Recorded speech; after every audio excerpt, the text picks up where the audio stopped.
Hello friends, welcome to ఏమైనా తినాలనిపిస్తుంది channel. ఈరోజు నేను చేసే రెసిపీ చింతకాయ నిలవ పచ్చడి.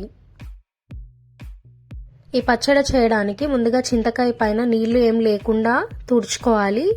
ఇట్లా తుడుచుకున్న తర్వాత దీనిపైన ఉన్న పొట్టుని తీసేసుకోవాలి.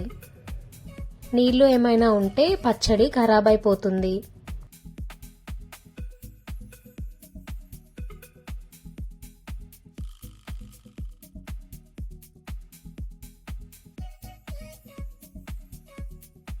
అన్ని చింతకాయలని ఈ విధంగానే పొట్టు తీసేసుకొని తీసుకోవాలి.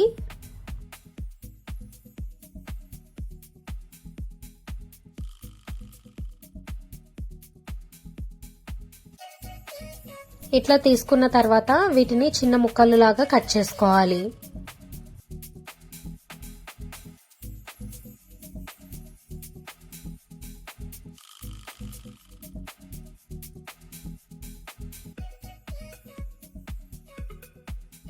ఇట్లా ముక్కల్లాగా కట్ చేసుకున్న తర్వాత ఇందులోకి పసుపు వేసుకోవాలి, ఎల్లిపాయలు వేసుకోవాలి. అరకిలో చింతకాయ ముక్కలకి 25 గ్రాముల ఆవపొడిని వేసుకోవాలి. 100 గ్రామ్ ఉప్పు వేసుకోవాలి. 50 గ్రామ్స్ కారం వేసుకోవాలి. నేను ఇక్కడ చెప్పిన కొలతలు అరకిలో ముక్కలకి మాత్రమే. ఇప్పుడు స్టవ్ పైన గిన్నెను పెట్టుకొని అందులోకి ఆయిల్ వేసుకోవాలి. ఆయిల్ వేడైన తర్వాత ఆవాలు, జీలకర్ర వేసుకోవాలి.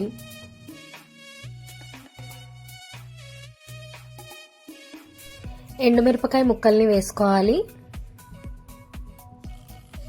ఇవి వేగిన తర్వాత స్టవ్ ఆఫ్ చేసుకొని దంచుకున్న ఎల్లిపాయల్ని వేసుకోవాలి. స్టవ్ ఆన్ చేసినప్పుడు ఎల్లిపాయలు వేస్తే మాడిపోతాయి. ఇందులోకి మెంతుల పొడిని వేసుకోవాలి.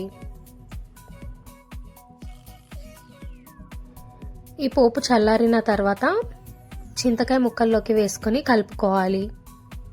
అంతే ఫ్రెండ్స్, నేను చెప్పిన కొలతలతో ట్రై చేయండి. 1 ఇయర్ వరకు ఖరాబ్ అవ్వకుండా ఉంటుంది చింతకాయ పచ్చడి. ఈ పచ్చడిని మీరు కూడా ట్రై చేయండి అండ్ మీకు ఎట్లా వచ్చిందో నా కమెంట్ సెక్షన్లో చెప్పండి.